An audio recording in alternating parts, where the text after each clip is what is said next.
Audio check. 1, 2, 3. Check, check, check. 1, 2, 3, 4, 5, 6, 7, 8, 9, 10. Check, check, check. Audio check. 1, 2, 3. 3, 2, 1.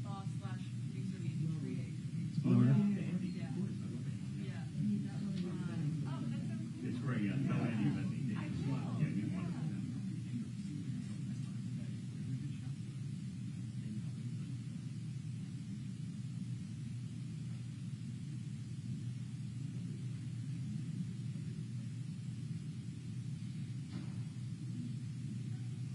You ever meet a guy, Tom Teskey? He was a deputy bureau chief there for years. He's a good guy. He lives near it. He's friends with Bob and Andy. They all get together over the CBS guys. That must have been before my time. Ward's still there, right? He is. He does special events. Yeah.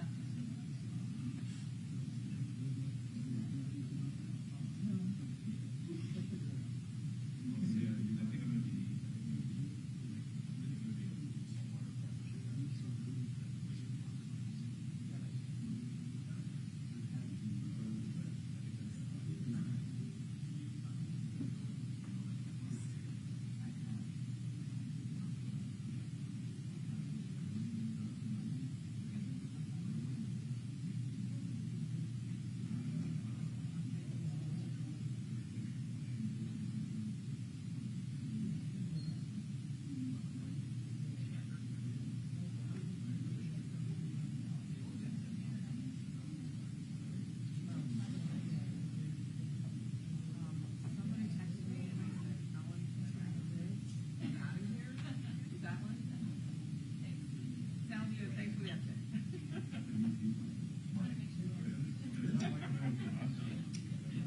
I can send that message. Just let me know.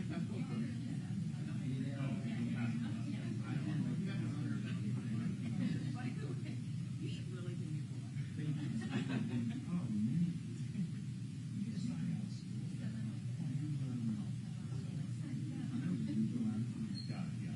send a picture.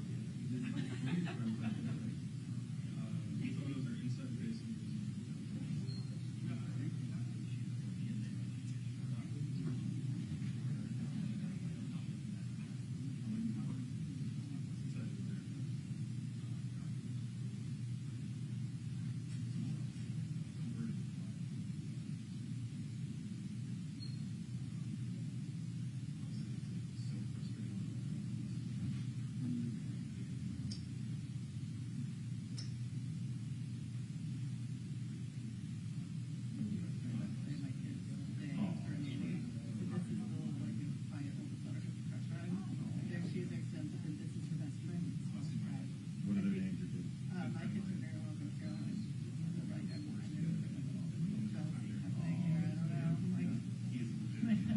Very well. She's 5.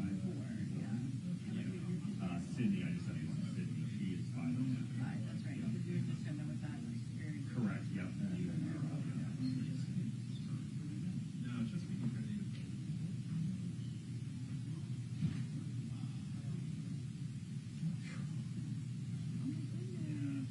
She's gonna be 6. She just started. She does a year-round thing. It's a public school now, but it's one of the elements she just does like they start and then July, and then off like 2 weeks in October. Teacher section activities. But yeah, so after we get our neighborhood, that'd be great. Yeah, but she just started kindergarten. Yeah.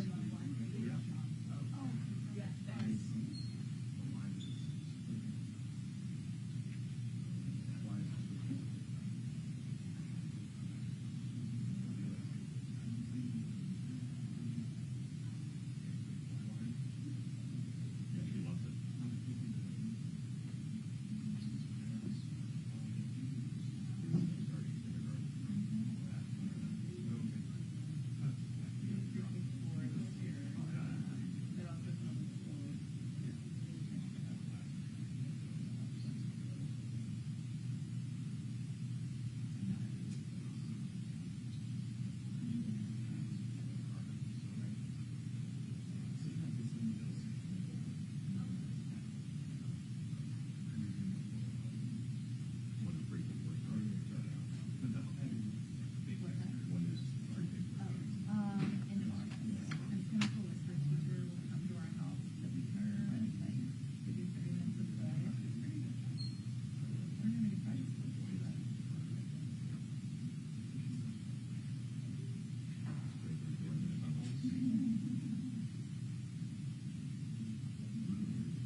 My tips? Oh, the one that I did with Abajor.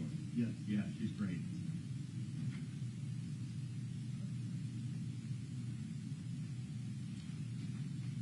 When does the conference end? Sunday morning. Got it.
Good afternoon, everyone.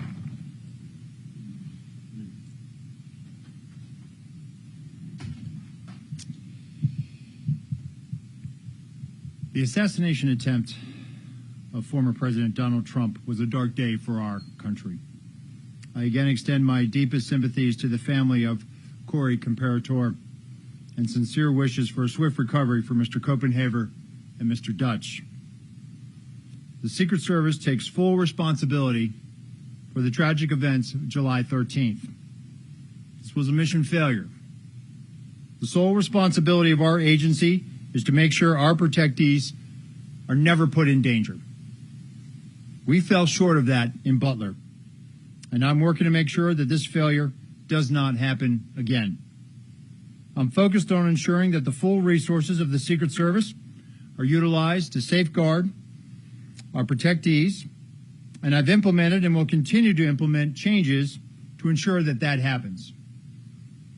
We are and we will continue to cooperate with pending oversight investigations of the July 13th failure being done now by Congress, the Department of Homeland Security's Office of the Inspector General, and the independent review directed by President Biden. Additionally, the Secret Service's Office of Professional Responsibility is currently conducting a mission assurance review. As I stated, I am not waiting for the completion of those reports, and I've directed the Secret Service to take immediate steps to ensure our protectees are indeed safe. And I will summarize those steps in a moment.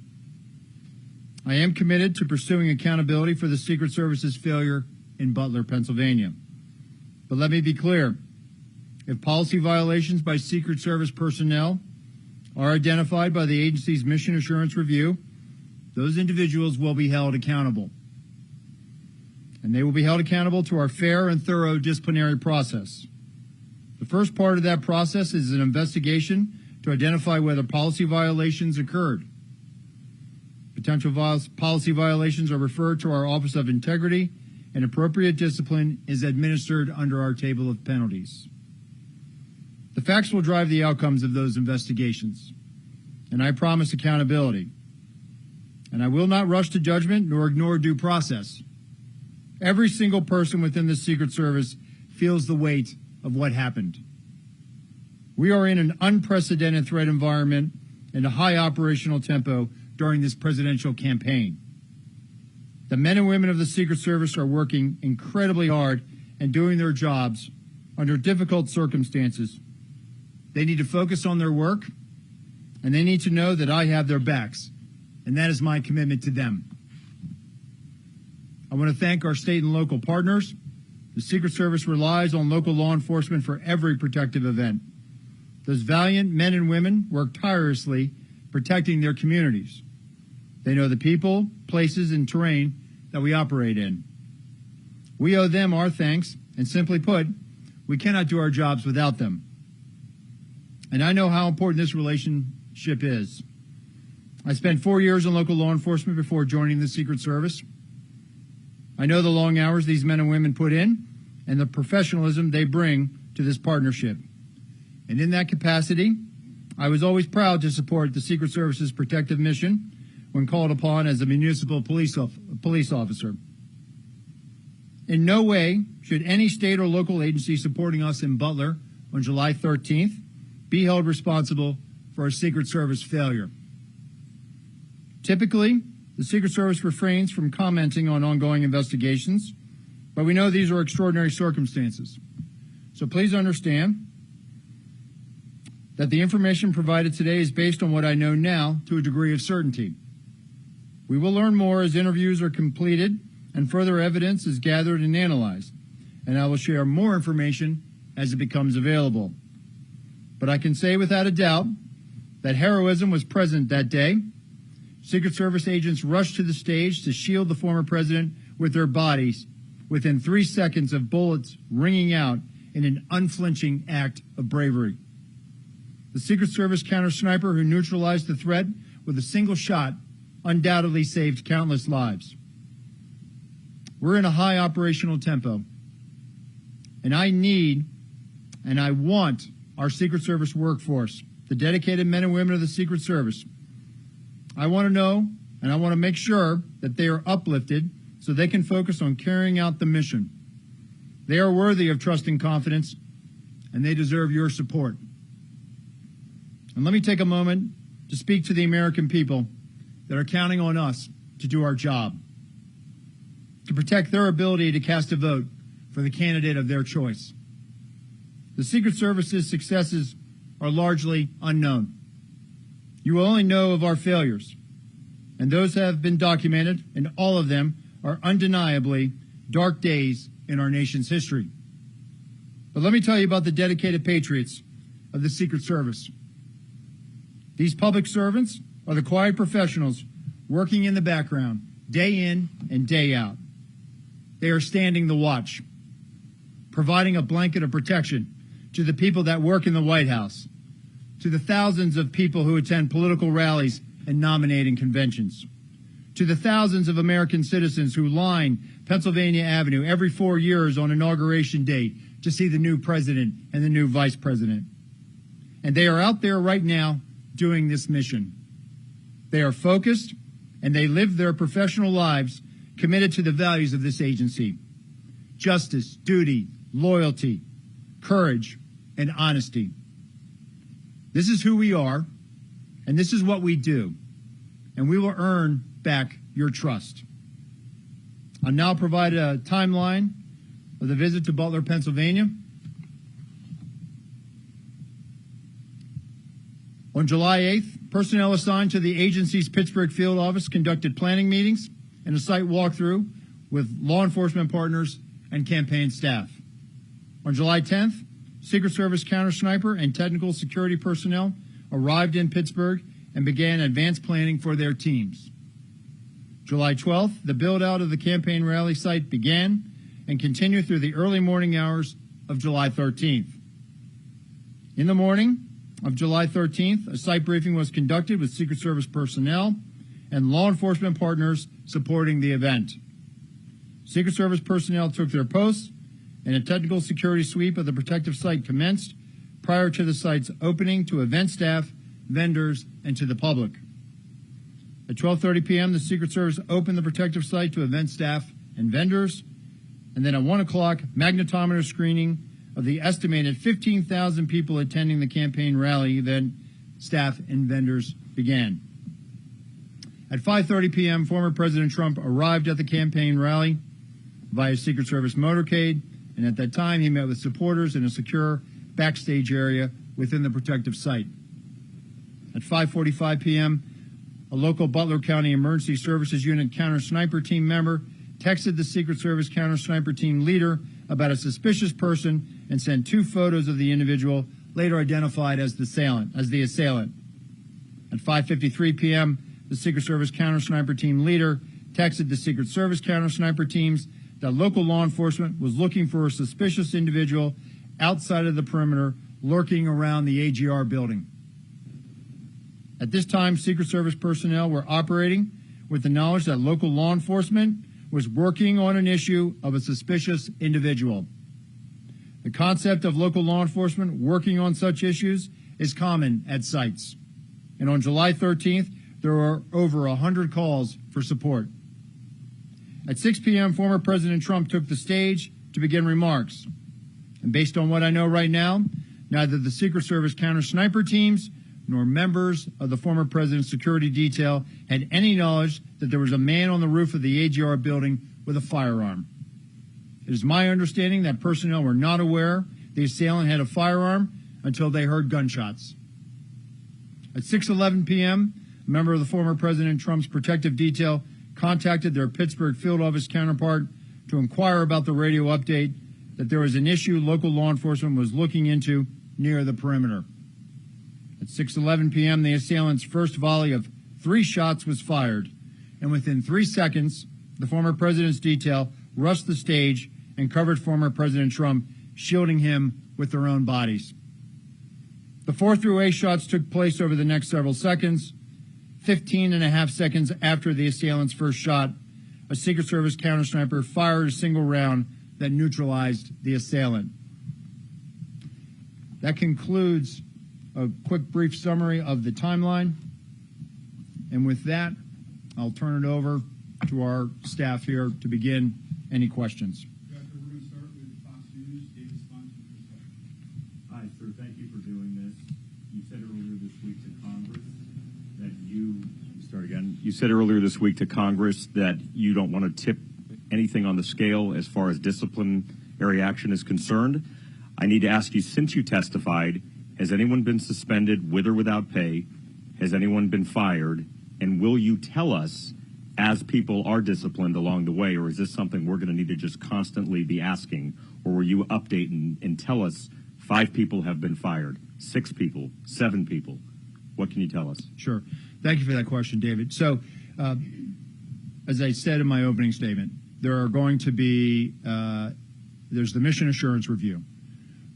If that mission assurance review is looking into if there were policy violations. At that point now, if in fact there were policy violations, at that point now it'll go into a parallel path of a disciplinary type of investigation. Those are internal investigations that deal with employee matters, so we're not going to be able to provide real-time updates or continuously to provide you updates on that. But what I will tell you is that these are very thorough investigations, and if in fact there were policy violations and they are substantiated, those employees will be held accountable. I think that if I just may, sir, people want accountability. You may not be able to tell us names or positions or something, but will you be able to say that people have been disciplined? People want to hear that there's some accountability here. I will be able to, at least at a high level, provide at least some type of statement that people are being accountable, being held accountable. If I may, and I appreciate this, Fox Digital obtained some new video of somebody on the roof, which we believe is the assailant that was running back and forth while President Trump was speaking. What do you make when you see of that? How does that go with this timeline? Yeah, so it affirms to me, and again, and you heard this from the FBI, and they're still conducting interviews and looking at this. It even just affirms to me that this was a failure. We should have had better protection for the protectee. We should have had better coverage on that roof line. We should have had at least some other set of eyes from the Secret Service point of view covering that. That building was very close to that outer perimeter, and we should have had more of a presence. And so as far as the timeline of him running back and forth, I know the FBI has provided a bit of a chronology as well, and so I'd have to go back and look at that. But the bottom line is this, David. This was a Secret Service failure. That roof line should have been covered. We should have had better eyes on that. Thanks, Director. We're going to go to the Washington Post. Carrie Stein, next one. Yeah, thank you so much for doing this. I have just a quick follow-up. Can you describe, you said there were 100 calls for support, who those calls came from and what those looked like? And also, moving forward, do you anticipate, and if so, what any different changes in protocol between how Secret Service communicates or works with local law enforcement specifically as they work to secure events or other things? Yeah, thank you for that question. So with regards to calls for support, it was a very hot day that day. There was a lot of not only EMS type of calls to address people, but there were people that needed some other type of law enforcement assistance.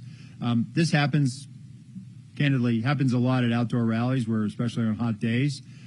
So there was a lot of radio traffic on the local net about, hey, I need EMT here. So there was a lot of people that were needing assistance. With respect to the interoperability, so one of the things that I've directed is I've commissioned a task force. And that task force is going to be leveraging the resources of the Department of Homeland Security. It'll be co-chaired in all likelihood by someone from the Secret Service and someone from CISA. And I think we're also going to bring in some state and local law enforcement. The interoperability challenge, it's not an easy fix. It's not as simple as just trying to figure out the local frequency of the agency you're working with and then piping that into your radio network. It requires a substantial technical fix. In the meantime, before we can get to that, what I need to have is I need to make sure that our folks, when they're out there, we use a counterpart system. On the day in Butler, we had a Pennsylvania State Trooper in our security room. They also had a unified command post that had some of the other agencies that were on site that day. It is plainly obvious to me that we didn't have access to certain information, not by anybody's fault. It just so happened that there was a sense of urgency, that there might have been radio traffic that we missed. We have to do a better job of that. So moving forward, in addition to this task force that we'll provide more information on next week as we begin to stand that up, I've also directed all of our SACs, our special agents in charge of field offices across the country, to reevaluate where we put our security rooms. If a state or local sets up a unified command post, maybe we need to be in that room as well, as opposed to just being in another room and relying on that counterpart system. It was so apparent to me that in this incident, in the final 30 seconds, which has been the focus of what happened before the assailant opened fire, there was clearly radio transmissions that may have happened on that local radio net that we did not have. And so we have to do a better job of co-locating, leveraging that counterpart system, and this is going to drive our operations going forward.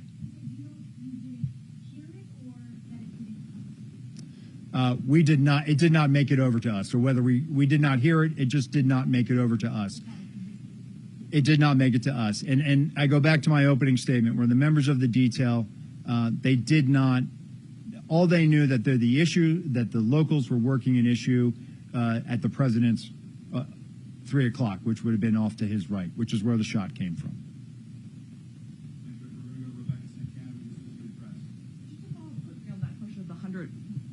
To clarify on the 100 calls that you got roughly that day, I understand a lot of them were heat related. How many specifically were suspicious people? Was this the only call, the eventual shooter that was a suspicious character? And then also can you clarify, did you guys have a drone on site? Did you try to use it? And if not, why did you not use the locals' offer of a drone? Sure. So as I understand it now, based on the information I have, there were other calls of suspicious individuals. And your other question was about drones? About the drone. Drones. You had a drone on site, it was a Secret Service drone, and what was the reason you couldn't Sure. use it? And then also there was this offer from locals of somebody having a drone. Right. Why was that? So we did not have a drone on site. We did not put a drone up. Based on the information I have right now, I am aware that there was a request from a local agency to offer to fly a drone on that day, and that is also part of the mission assurance review that I've asked to get some better insight in.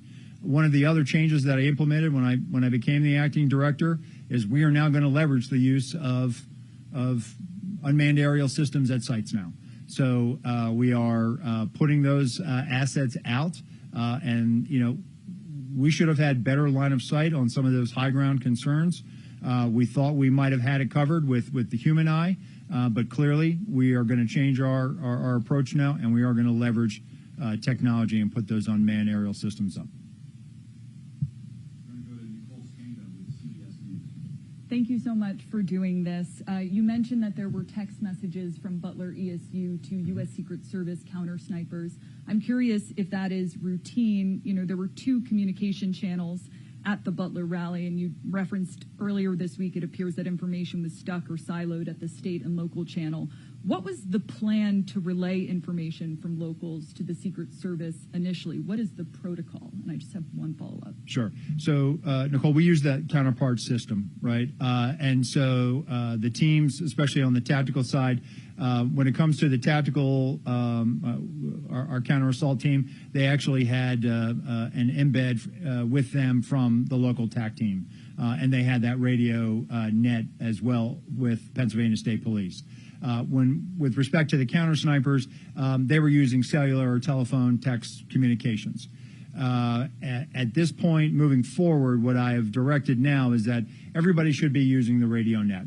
And if we don't have the ability to pipe in or leverage that counterpart system, that's one of the things that we're looking at now. We should be able to have direct comms with the people that are supporting us, and that's moving forward. That's what I have directed. So just to clarify, U.S. Secret Service counter snipers did not have radio communications. Not with the local CS folks that were providing a support they were basically had an area of responsibility independent from where our counter snipers were securing. And just a last thing, did the U.S. Secret Service counter sniper teams that arrived on site on July 10th ever relay line of sight concerns? What came of that? And can you confirm that this was the first 2024 campaign event that counter sniper teams were assigned to the former president? Sure. As part of their advance, they identified those line of sight, those high ground concerns, and there's a division of labor. With respect to the whether or not this was the first time, it was. It was the first time Secret Service counter snipers were deployed to support the former president's detail. Go to Eileen Sullivan, New York Times. Hi, thanks so much for doing this. I have a question about the review that you did, the picture that you showed in the Senate the other day of the vantage point that the local snipers had. How do you know that that's the window that they were actually posted at? Because they're saying that they're on a completely other side of the building. And related to that, has the Secret Service actually interviewed the snipers that were in the AGR building? So thank you for that. So once the FBI had released the Butler Farm Show site, we were able to take custody of it, and we sent the full resources of our Office of Investigations, which included the Forensic Services Division. We did a full site reconstruction, and this is part of our ongoing mission assurance review. As part of that, that also included the plotting and also trying to identify where not only our personnel were, but also where state and local law enforcement were. And then the second part of your question was? Well, so, I mean, how did you identify where they were? Mm-hmm. And have you interviewed the local snipers? So the mission assurance, we're starting with our federal personnel and working out. We will get, if they're willing to be interviewed, we will ask for the local law enforcement on site to be interviewed that day. How we went back and reconstructed that was based on what we had based on the ops plan, and then also based on what our own folks, as they understood it on the day of. Well, but I mean, you talked a lot about how you may not have been as specific as you need to be. So how do you know that they were in that window, that if they looked left, they could have seen something? Because Yeah. they're saying there's no way they couldn't see any of the roofs from where they were posted on the other side. So I think what we'll do is we'll let the mission assurance play that out, and we'll look forward to interviewing them and definitely getting their side of the story. But what I also want to reiterate is this was a Secret Service failure, and so they should not be blamed. We're not trying to shift blame to anybody, and that's the important takeaway, that we need our state and local partners out there doing this with us every day. Thanks, Director. We're going to go to Peter Thomas at ABC News. Director, thank you for taking the time. Just a couple questions, if you could walk us through some things to help us better understand. Have you gotten to the bottom of why there was no one stationed on the roof from a law enforcement perspective, and why there was no one there to secure the building to make sure no one could get up there? Have you gotten any clarity on why those two lapses in security were in place? And I have a couple quick follow-ups. Sure. It's something that, again, having been there the day after I was named the acting director, I wanted to put eyes on and go up there and see it. Yes, And looking at that site, it really, seeing how close that site was to the stage, seeing where it was, it definitely raised a lot of questions in my mind that there should have been physical presence, if not on the roof, that there should have been better security to prevent anyone from getting up on that roof. So moving forward, I've directed our Office of Protective Operations and our Special Operations Division now that when we are up operational and we have counter snipers out there, that we were working with locals, and that they in fact will also be out present. At the very least, the presence of a law enforcement officer can deter a lot of bad activity. Having been a local police officer, I will never know how many crimes I prevented just by being there, just by walking the street and being out there. And so moving forward, one of the things that we want to do is we want to deter people from even thinking about trying to do something like this again. And the only way we can do that is leveraging not only the resources that we have, but the resources of our state and locals and putting them out there in an overt presence. Two very quick follow-ups. You talked at length at the hearing the other day about the system that did not operate that could detect drones. Can you describe a little bit of how that works? Does that go in the sky itself to detect the drones? And then finally, the interoperability issue. I'm clear in terms of that Secret Service radios were not communicating with the locals, but you had people in the command post, right, who in theory could hear and know some basics of what was going on. Is that am I understanding that correctly? So with respect to the counter UAS, Pierre, I don't want to get into too much sensitive information, but what I can tell you is it allows that asset allows the geolocation to be able to plot where a drone is within a certain distance of how we set up. So think of it as like geofencing, and then being able to pinpoint and detect where that is. With respect to the agency that was, we had Pennsylvania State Police, but it appears that there was really a big sense of urgency going on, and the state and locals were doing everything they possibly could to try to find the assailant. He had already come to their attention. They were actively trying to find him, and I believe everyone was doing their level best to try to locate him. But there could have been other agencies that were putting out radio transmissions, and this is something that we'll work with the FBI to get further on. But those radio transmissions might have just been back to the unified command post and maybe not have made it over the Pennsylvania State Police here. But that's something that we're going to look into, and definitely something that we are moving forward. We definitely want to remedy this going forward. But your Secret Service personnel in the command post had some sense that something was going on based on what they were being told about the radio. That they were working an issue at the 3 o'clock of the stage. We'll go to Andrew Goodsword with Reuters. Thanks for doing this. I wanted to ask you about changes moving forward. Former President Trump has said he wants to continue having outdoor rallies. What specifically will be different at the next rally that wasn't the case in Butler? And if I could ask a follow-up to, do you have information in the 30 seconds after the gunman was confronted on the roof by a local law enforcement officer that there were local law enforcement trying to communicate with the Secret Service that there was someone on the roof with a gun and that transmission was the one that was missed? Okay. So with respect to the former president wanting to get back out there, listen, it's a campaign season, right? Candidates want to be out there.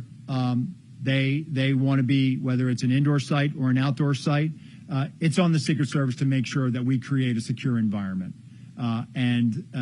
Listen, we identify challenges, we identify concerns, and then it's on us to figure out what we need to do to mitigate that. So if there are going to be future campaign rallies outside, it's going to be on us to make sure that we are providing all of the assets and resources to make sure that those sites are indeed secure.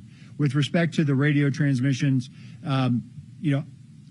based on what the FBI, my colleague from the FBI testified the other day, and they are working on isolating some of those radio frequencies from the state and locals, that there was somebody who did in fact radio out that they had seen the individual with a weapon. What I can tell you is that piece of information, that vital piece of information, and by no fault of anyone, it was a very stressful situation. It did not make it over. Our detail, our counter snipers, everyone that was there that day were operating under the assumption and under the last bit of information they had received that there was an issue that the locals were working at the 3 o'clock. That's the bit of information that we had, not anything about a weapon.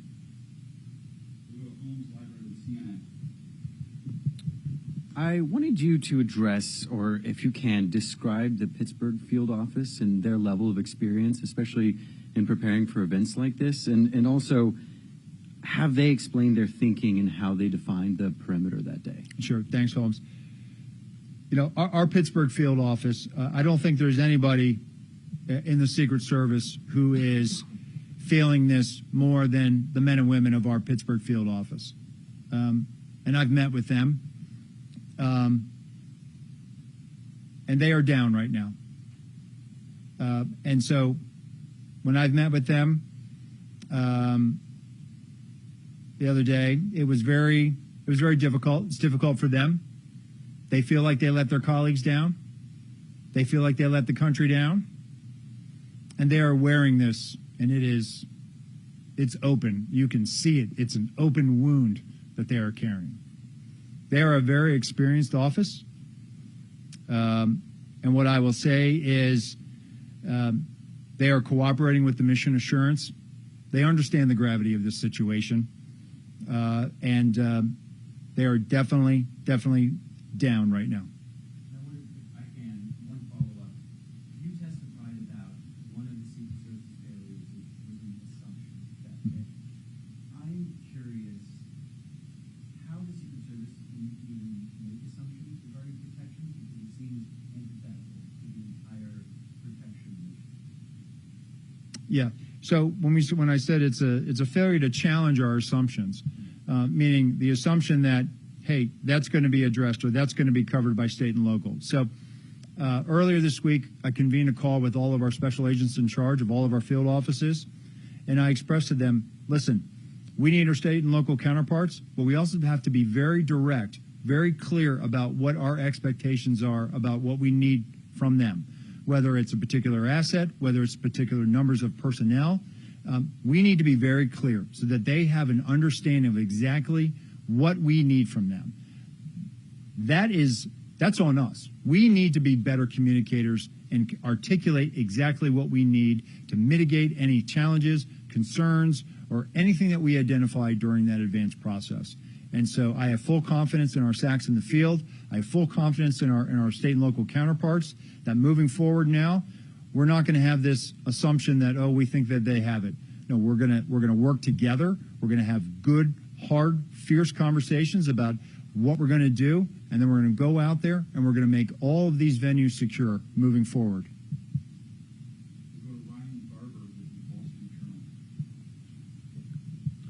Thank you, Acting Director. One thing, for starters, I was hoping you could elaborate a little bit on a portion of the timeline in which you address a communication between the Secret Service detail and personnel at the Pittsburgh field office. It just struck me as a little vague, and I was curious if you could elaborate on what that communication was. So the former president's details, they had an advanced person on the ground who was responsible for the site. The radio transmission goes out about locals working an issue at the 3 o'clock. The member of that detail called their Pittsburgh field office counterpart. Hey, what do you know about this? Right in the middle of that phone conversation, the shots begin firing. So that's the context of it. And sorry if I missed. Could you say how they became aware of the locals working an issue in the first place to even have that conversation with them? That was the radio transmission that was put out by our security room. I got it. Okay.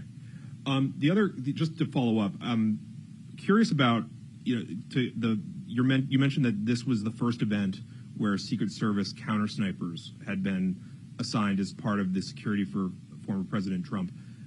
To what extent do you think that factored into what were ultimately shown to be the failures? Just that this was a first time, at least in a while, in his capacity as a former president, that they were there on the site.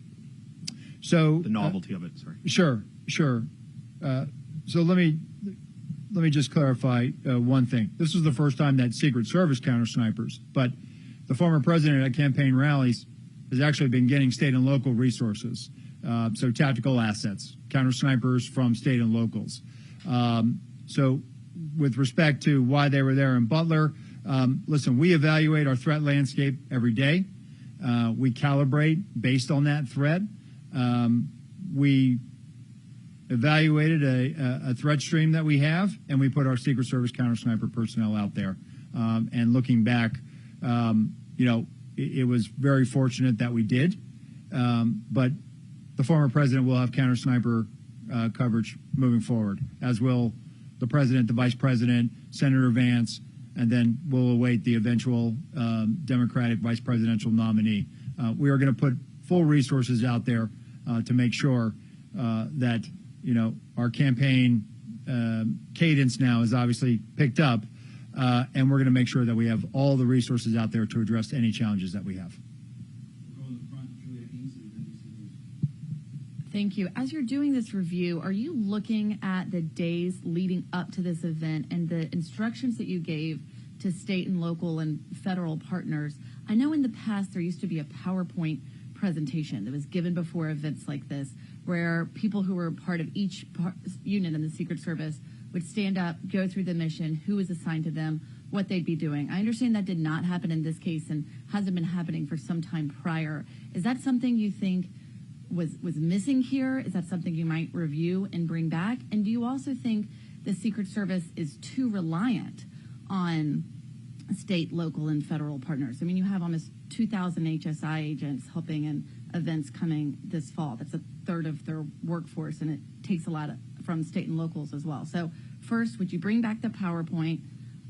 Do you think there should have been more planning? And are you too reliant on state and local and other partners? Thanks, Julia. So that will be part of the mission assurance, the communications and what was communicated leading up to it. What I can tell you now, based on information I have, is there was, and what you're referring to is what we call a police meeting, where we bring all the agencies together that will be directly supporting a particular visit.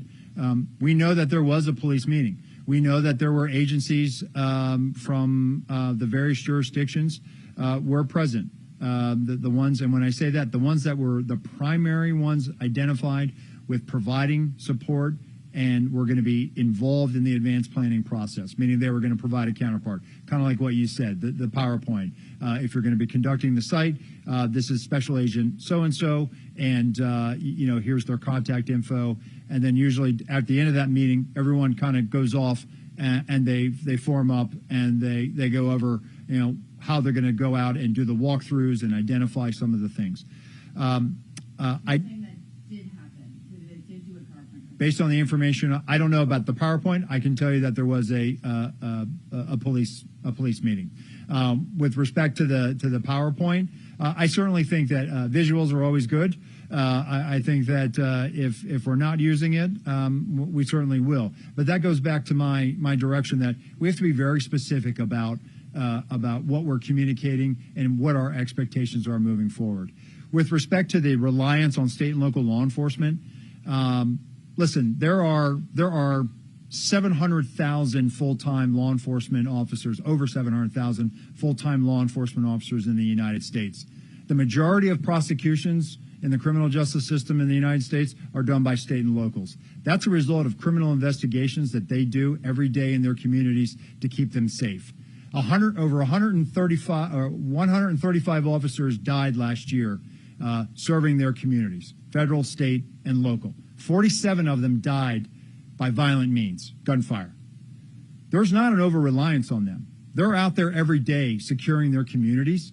They know the terrain. They know the people. More importantly, they know the local laws. If you're in a state where it's open carry, we're going to rely on them to enforce local laws. I, as a federal agent, cannot go out there and enforce the laws of the Commonwealth of Pennsylvania. I need those state and local law enforcement officers. So I would push back on that. With respect to leveraging other federal partners, when we were in the Department of Treasury and I was a brand new agent, I would stand post during a campaign year with agents from ATF, IRS criminal investigations. We were all one big happy family. Customs.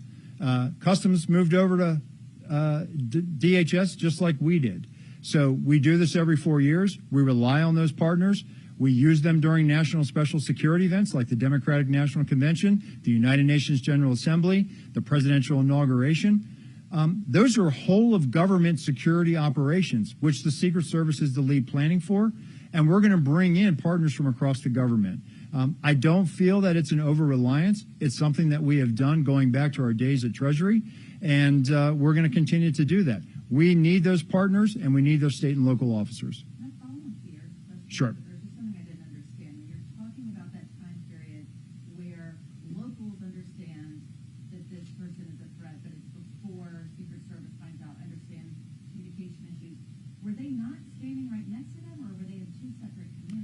So we had our security room, and then they had a unified command post, and we had Pennsylvania State Police officer representative in our security room. There was no Secret Service agent in the unified? No, there was not. Are there typically two separate command centers? That was unique. As I understand it, that's an emergency management model that they use. As I mentioned in that conversation with our special agents in charge in the field, I've directed them, hey, we need to rethink where we put our security room. If the large majority of our partners are in a unified command post or in a different location, we need to probably be there too. And so we have to rethink how we, where we put our security rooms, and we are in fact doing that now moving forward. So let's go to Alan Gilmer with Bloomberg. We'll do the pool. And if there's time for follow-up, we have to take through. Thanks so much. Appropriators in Congress this week delayed consideration of DHS's budget for fiscal 25. They want to know more about what Secret Service needs. I know you said Tuesday, obviously every agency head is always going to say they need more resources, but can you be kind of specific about what resource needs there may be, particularly when we're looking at the technology issues, radio transmissions, Sure. the CUAS system? So following this, we have had tremendous support from the Department of Homeland Security and from the Secretary. And we have, in fact, looked at all of these needs. Given this dynamic, high-threat environment that we're operating in order to meet this, we can meet this now.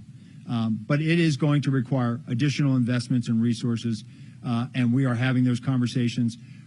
We certainly we've had great support, not only from the department, but also our appropriations committees, and we are working through kind of what our needs are right now. We will have future conversations about this, and we are appreciative that everyone is really coming together to make sure that we have what we need to meet this high threat. And some senators have started to bring up that whole chestnut. Should Secret Service be in DHS? Is that a conversation that you think is productive at this time? Listen, that's not for me to weigh in on, but what I will tell you is, there's also a lot of discussion about why should the Secret Service do criminal investigations. And what I will say is this. We were founded in 1865 as an investigative entity. It's in our DNA.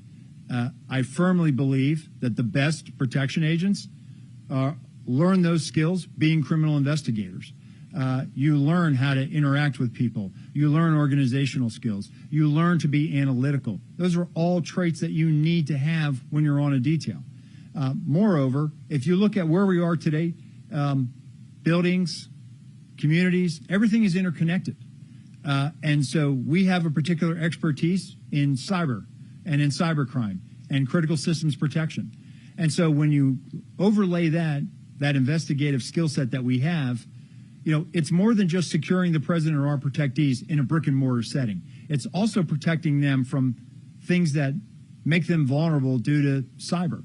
And so the only way to learn those skills, to be able to detect, to be able to analyze, to be able to make sure that we are hardening not only cyber systems, but hardening a building that is fed by cyber systems, the only way to gain that experience, that knowledge, is to be able to do criminal investigations. Additionally, it is within our investigative authority to follow up on threats. People make threats to the president and the people we protect every day. We need to have that domestic and international network of field offices to be able to track down those threats. And if necessary, bring those people to justice and present them to a U.S. Attorney's office. So I know there's been a lot of talk. Should we or shouldn't we? Should we do this? Should we be in DHS? The bottom line is this. If you want the Secret Service to continue to be the Secret Service and be effective at what it does, it needs to be doing investigations, and it probably needs to be in the Department of Homeland Security until Congress or others have an opportunity to weigh in. The last question, we're going to go to the pool for those that couldn't be here today. Jake, Just a quick question. There's a report that a whistleblower has alleged that you personally directed cuts to the Counter Surveillance Division, which led to the threat assessments team failing to perform its duties that it typically would before the Butler rally. Is that accurate? Is that allegation accurate? So I've become aware of this. We got a congressional letter on it. What I can tell you is that the Counter Surveillance Division, they do a fantastic job. They have a very specific mission set. A lot of that mission set is here in the National Capital Region, focused on permanent protective sites. But they do go out and they support when requested, they go out and support former details. I know that there's been allegations that that I personally cut or that I that I denied requests. The Counter-Surveillance Division has been out there supporting the former president's detail at some very high-profile events. They continue to provide that support, and they're out there providing support right now.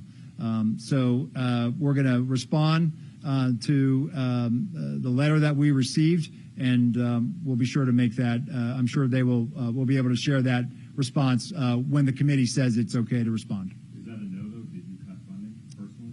I did not, no. Did you finally figure out how he got that gun on the roof? Did it fit in the backpack? We're working to determine that. That's something that the FBI is working on. There's a couple of I don't want to speculate as to exactly how he would have gotten it up there.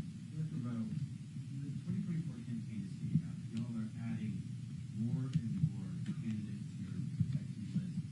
Can you ensure the protection of those candidates? So we have already trained numerous details to be able to mobilize to pick up multiple candidates. Most of the presidential campaign activity usually picks up coming out of the conventions. So we are prepared for this. It's just that now we are in such a heightened dynamic environment. We're actually making sure that we are probably putting everything we can to make sure that we don't have a mission failure. It is incumbent upon everyone in the Secret Service. We all understand the gravity of this situation, and we are rising to meet this moment. And we are certainly, as we go into the Democratic National Convention, as we await picking up another candidate with the eventual naming of a vice presidential nominee from the Democratic side, we are going to staff that, and we're going to make sure that we have all the resources and assets necessary to provide that level of protection. Director, thank you. Thank you, everyone.